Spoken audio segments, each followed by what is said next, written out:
Welcome to Discussions with the Writer Fred, right here on Black Video News in good old San Antonio, Texas, where we're getting drenched.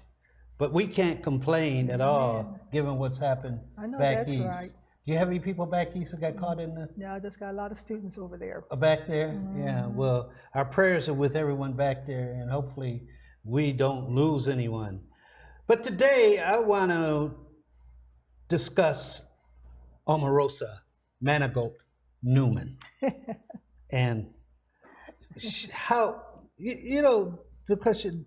I have with me Dr. Sharon Michael Chadwell. Welcome back to Discussion with the Writer Fred. Thanks for inviting me. Yeah, and I don't know how to take her. I've noticed there's been a lot of discussion. Should we take her back in as into the Black community? And what she's doing now is exposing Donald Trump for his racist behavior. And I can't get beyond the fact that why didn't she do this when she was in the White House? Take the incident, it was in Charlottesville. When they had the problems, why didn't she speak up then? And she didn't voluntarily leave, she got kicked out. Now all of a sudden, she's become the spokesperson for Black America against Donald Trump. I don't want to make a final judgment, but I want to turn to you, Sharon, and get your response on that. I'm usually not tongue-tied, and I really have something to say. I know that's right. So you brought me on here, right? But for some reason, I'm struggling with this woman. Well, first of all, I don't see her as the spokesperson for Black America, okay? So I'm going to take that title away from her. How I see Omarosa is, first of all, she's an intelligent woman, and I'm not going to take that away from her. I looked at her resume because I did buy the book Unhinged. No, I did. Don't you tell me you bought that book. I bought that book and everybody else's. But anyway, I did look at her in the book as her resume. And she has a very impressive resume. So whatever the position she had, she was probably one of the more qualified people to be in the White House. Okay. Now, we do know that she has some character flaws. She's an opportunist. She has demonstrated that time and time again. We saw her, if you saw her on The Apprentice, that's where you really were introduced to who she was. So she is an opportunist. There has been some rumors of some deep family issues between her and other family members around money. But I think if you look at the woman herself, what prompted her to want to expose him now, I still don't know, other than the fact this was an opportunity for her to make money. And so has every other author who has written a book. I mean, Stormy Daniels is is putting a book together or helped putting a book together. It's to make money. It's out. It's out. So she has. So are you putting Stormy Daniels? No, what I'm just saying is everybody has had an opportunity to make money off of Trump. Now I'm gonna have to give Trump credit. Because he's making everybody rich. Well, yeah, he's creating some jobs if you can write a book. If you can write a book. So now the question that you asked, should we bring her back into the Black community? Well, better, can she be a spokesperson Again, for the issues of Black America? I don't see her as a spokesperson. Well, she's trying to take that role. Well, she can take it, but I don't see her as a viable source. Okay, so you're saying no. No, she's not a spokesperson. She's just a person offering her opinion. Well, how much weight should we put on her opinion? That's a good way to go. Okay, how much weight should we put on her opinion given her background? Well, and I'm not talking about on the TV show. I'm talking about just in the White House. One of the things she has said in the interviews is that if she did not have these recordings, nobody would have believed her. So as long as she's talking about stuff that's going on in the White House, I'm going to believe her because she probably has a recording. Outside of that, I think that if she wants to be quote unquote the spokesperson, we need to see more actionable items as to what is she doing in the Black community. And that's the piece that, to my knowledge, I have not seen yet. You know, she's a first lady. I guess is she a first lady of a church, or she's a minister's wife. So what is she doing in that community? Maybe she's doing some things that we just don't know. But because of all the attention on the Omarosa that we have known from The Apprentice, we really don't know, or she has not demonstrated things that she has done for the Black community. Well, I have to admit, I don't know her from The Apprentice because I never watched it. I only know her from working in the White House. I didn't even know anything about her being on The Apprentice. So supposedly she and Trump were friends like for 15 years, which is another interesting piece. If they were friends for 13 or 15 years, did she not have more insight as to who he was or is? Now, that she might have had enough wherewithal to say, you know what, I needed to start doing some recording, because if you're an opportunist, all rules of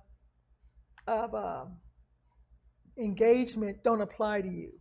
Okay. So she did the recordings and everything, you know, because you were wondering about those recordings.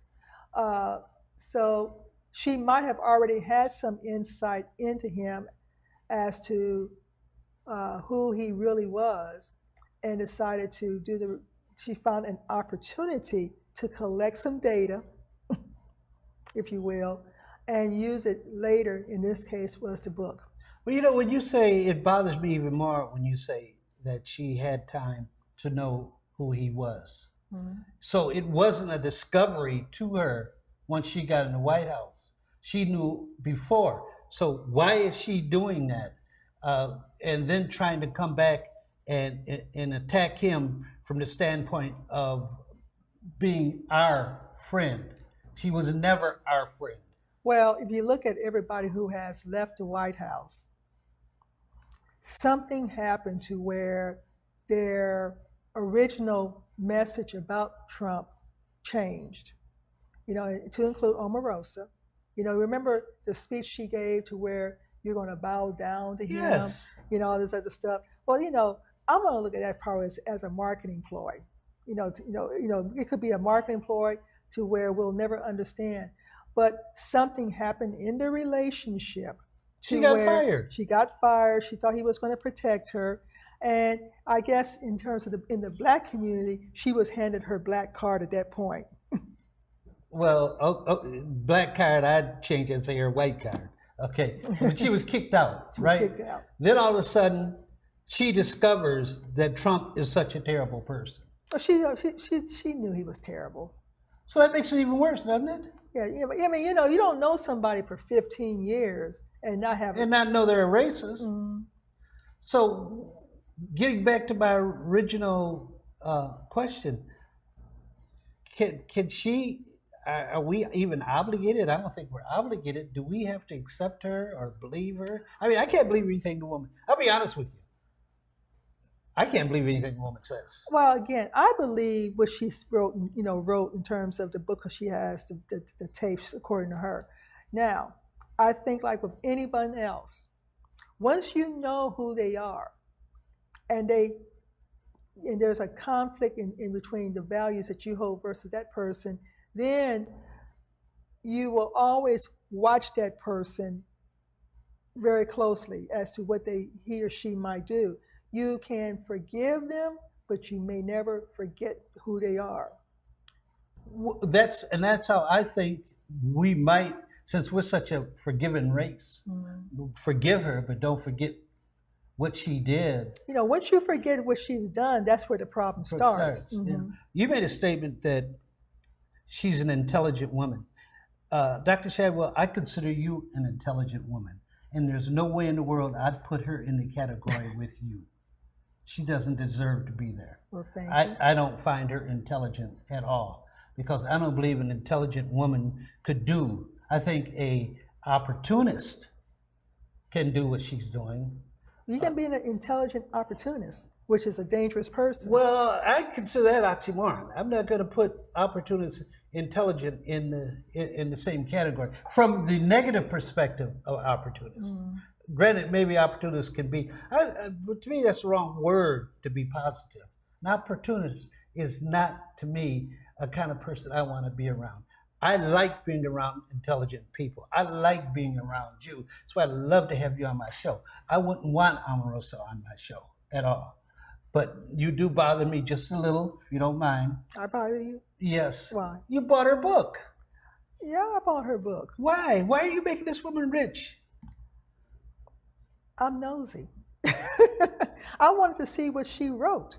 But then again, I have purchased several others' books as well to kind of get, I wanted to see where the pieces were lining up. So I don't separate my other purchases from this purchase. Now, I'm not going to buy Stormy Daniels' book. I have no interest in what Stormy has to say.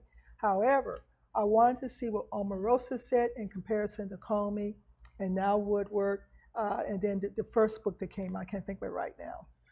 So you could detach your emotionalism from it and buy it. But I'm sorry, I can't. I just don't have the ability to do that at all. But I don't consider her an intelligent person. I consider her an opportunist. And so it's great getting your opinion. We're going to take a break and bring one other guest up here and see where her position. I really is bother you, Omarosa. Fred? Huh? I really bother you. Only that one. Just that one to buy that book. Because I went on Facebook and said, please don't buy this book. Please don't buy this book. We're going to take a little break here. We'll be right back. 40% of food in America is never eaten. Marie, you have prediabetes. Prediabetes? I don't have time to eat right or exercise. I'm a busy mom. Oh, you're a busy mom. Yeah. This is great news. Busy moms never get prediabetes. Wait, what? Let me just... Yeah, this is all the people at risk for prediabetes, and way over here, busy moms. No?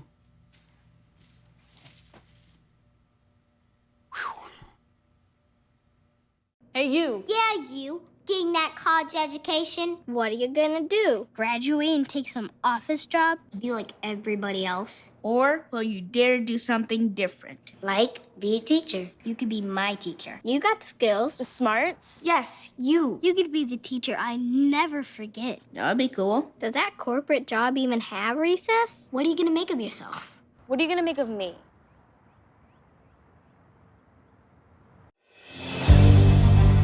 I've just been in an accident. What am I supposed to do? Before you act, let me attack. I'm Nathaniel Mack. Call today, 333-MAC. You don't pay unless we win.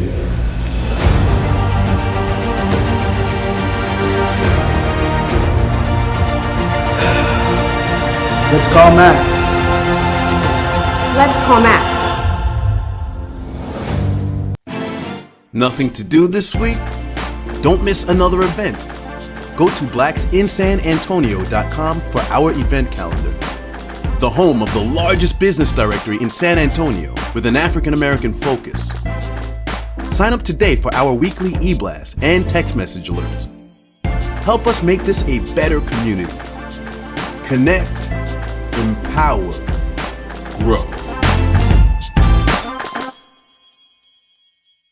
Welcome back to Discussions with the Writer Fred here at Black Video News. And joining us here is Ms. Gigi Hughes, owner, editor, and publisher of African American Herald here in San Antonio. Yes. She's had the opportunity to listen to our first part of the broadcast, so I'm going to let you jump right in here, and I'm going to ask you the same question. Can Omarosa be a spokesperson for the Black community? Or should she be? No. Okay. No, she's proven to be disingenuous to someone that she always said was a friend. There's hundreds and hundreds of interviews and tapes of her in the community saying that she supports Donald Trump's agenda. Now it's completely the opposite. So that means in the Donald Trump's agenda is not our agenda, It's not. right? Is that what you're Some of- saying? Some people's is not their agenda. How do you feel about it? About what? Which one? Donald Trump's agenda being a part of our agenda. He says he's doing great things for black people. Well, anybody that's going to create jobs, anybody that's going to say, what do you have to lose, and really take a look at our last 50 years in our black community, our inner city, we have the worst communities in the country. We have the highest crime rates, the worst public schools. We have still have an issue with teenage pregnancy. The single parent homes are not thriving like they used to, and let's look at the job market. We have black leaders, National Black Caucus. What have they accomplished for black people in the last 50 years? Do you think she makes a better spokesperson for Black America than the Congressional Black Caucus? Let's take I don't think neither one of them. let's take the lady from California, Waters. Who do you think's a better spokesperson? Neither one. What are they doing? They're just mouthpiece. I mean, they can come out and insult the political party they don't like, but what are they really doing about it? Let's look at Los Angeles. Maxine Waters lives in a $4.3 million mansion. She's not even in the district. But let's look at Watts, or we call it South Central. Let's look at the way those African American people and Latino people are living over there. Mm-hmm. You know, the crime rates just astronomical. Okay, let's get back to Omarosa here. Okay. One of the issues we discussed earlier was her being intelligent and an opportunist. And I made the statement, I don't believe she's intelligent. I believe she's an opportunist. How do you feel about that? Well, she would have to have some level of intelligence. She worked with the Clinton administration. Mm-hmm. She sure did. She was a celebrity there, very lifted up in their administration. And then she went on to work in The Apprentice, which was, a lot more money than Donald Trump in the White House. So you consider her an intelligent woman? I think she's somewhat intelligent. I mean, if she spoke, yes, she would have to be. Well, she wouldn't have to be, but you think she is, right? When you say intelligent, you're saying book sense, street sense, because there's a different level. Yeah, because I'm wondering, you're asking me that same question. Why don't you think she's not? Why do you think she's not intelligent? Because of her behavior. Because here, to me, is a black woman that could be doing, I think, better things for the black race than what she does. Well, I may be unfair, I may even be emotional, but when people walk out of the race and what's best for the race, then I have problems with them. Well, there's a theory. Here we go with theories. You have transformational leadership, and there are certain qualities to where they're inspiring, and and they're very interpersonal individuals. And there also are what we call pseudo transformational leaders who have similar qualities, but how they use those qualities has a negative impact on society. Okay. Or the group who they're trying to attack. So you have Martin Luther King, who may have been considered a transformational leader, and you have Hitler, who we would say was more of a pseudo transformational leader. He was both charismatic. He was able to inspire a certain group of people, but his actions had a negative impact on certain groups of people. Okay, right there. Then when your actions, as he did, are having such a negative impact on a certain group of people, to me, an intelligent person stops doing that. Not necessarily. Well, to me, not necessarily, because we know we're assuming that intelligence equals good all the time. Yes. Not necessarily so. Now, well, I'm putting a value judgment on it, right? Okay, you're not putting a value judgment on it. Well, I do that. So I guess that's where we part ways, right? Yeah. So you all can consider this woman an intelligent person. But I don't want to give that kind of respect to anyone that I feel is doing bad for our race. So bad for our race? Yeah. You mean working for the Trump administration? Absolutely. That was bad? Absolutely. Don't you think she had more of an opportunity to influence what he? It was really wonderful what he did with the historical black colleges. I look at the job market now, from to tax cuts. They're really making it work. We have 300 million manufacturing jobs when we were told prior that those jobs were never coming back. So there are some good, and I think she could have escalated it had she not been so self-serving. I think she could have escalated and focused on the black community, that she could have really helped with job creations, but it was just, she was too self-serving. She gave cover to Trump, who gave cover to those racists that attacked those folks last year. She gave cover to them. Yeah, she gave cover. Sure, she gave cover because she didn't speak out. Now all of a sudden, she's such a spokesperson telling us how bad Trump was. I don't consider that an intelligent person. No, it's I'm not sorry. a loyal person, but intelligence. Well, I guess I have a different way of looking at intelligence. Yeah, I'm Because probably a she little was more kicked subjective. out. She I'm probably was more kicked- subjective about this whole subject than you all are. Maybe her emotional intelligence is not at the level that we would like it to be, to where we could trust her. Well, I know we can't trust No, her, she can't be trusted. No. and the fact that I really that agree. we are. I just follow some of the things on Facebook because sometimes you can get a feeling for where people's heads are, and she's slowly starting to influence blacks. Well, maybe she's not that bad after all. Well, maybe we should consider what she's in. No, we shouldn't. You can forgive, But you're never supposed to but you forget. can't forget what she did. Do you? Okay, let me ask you guys this. If Trump said, Omarosa, I'm sorry, I want you back in the White She'll House. run back in there. Yeah, we already know she's going back. She'll fall back in there and she would run to him.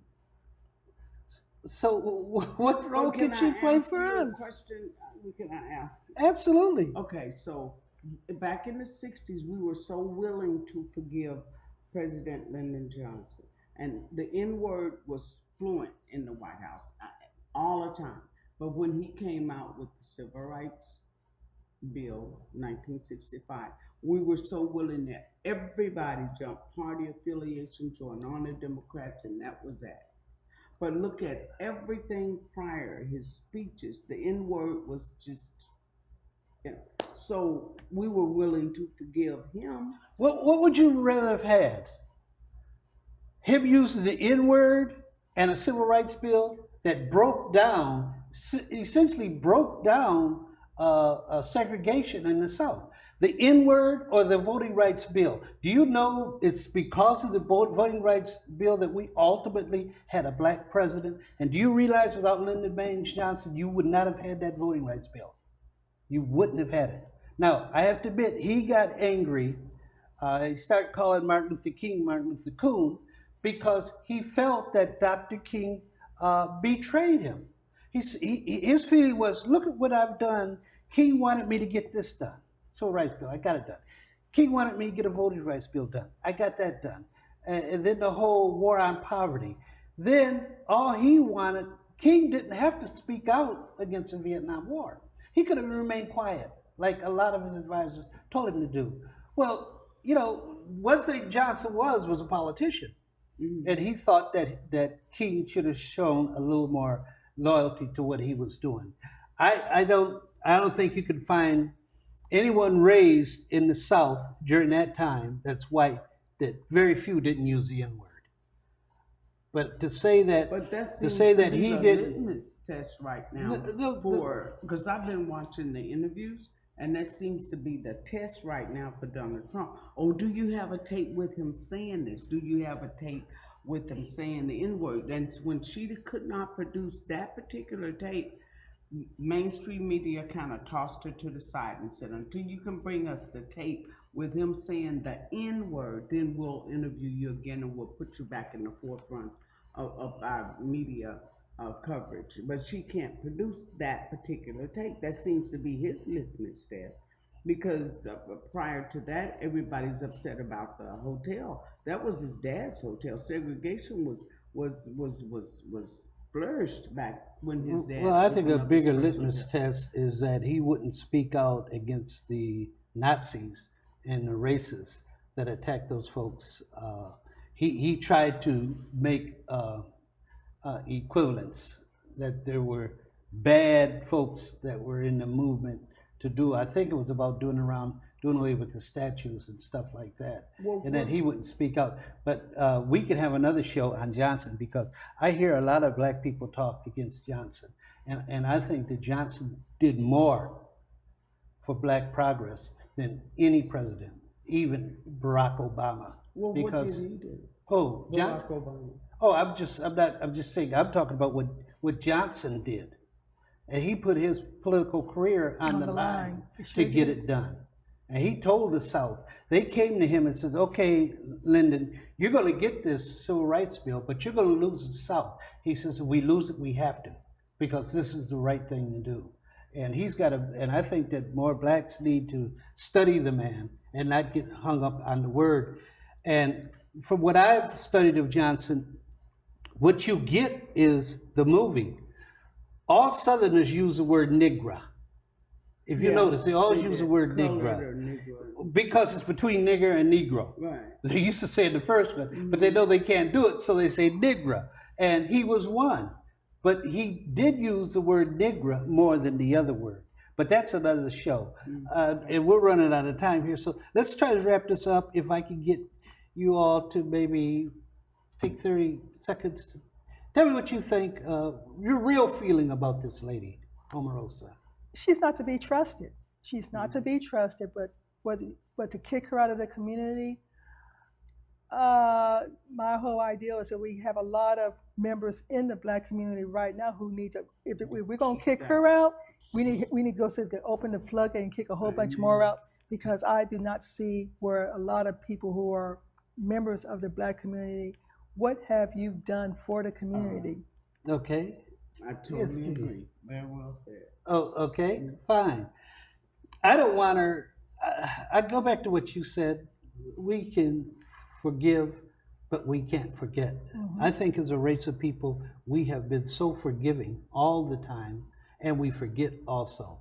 And I don't think we can do this. I go back to O.J. Simpson. You know, O.J. Simpson turned his back on the black community, but when he got in trouble with the white folks, then he come begging us to be in his corner. And I don't think we need to do this with this lady. I hope she goes back and works for Donald Trump. And I want to thank you all for joining us here for another discussion with the writer Fred, telling our story our way.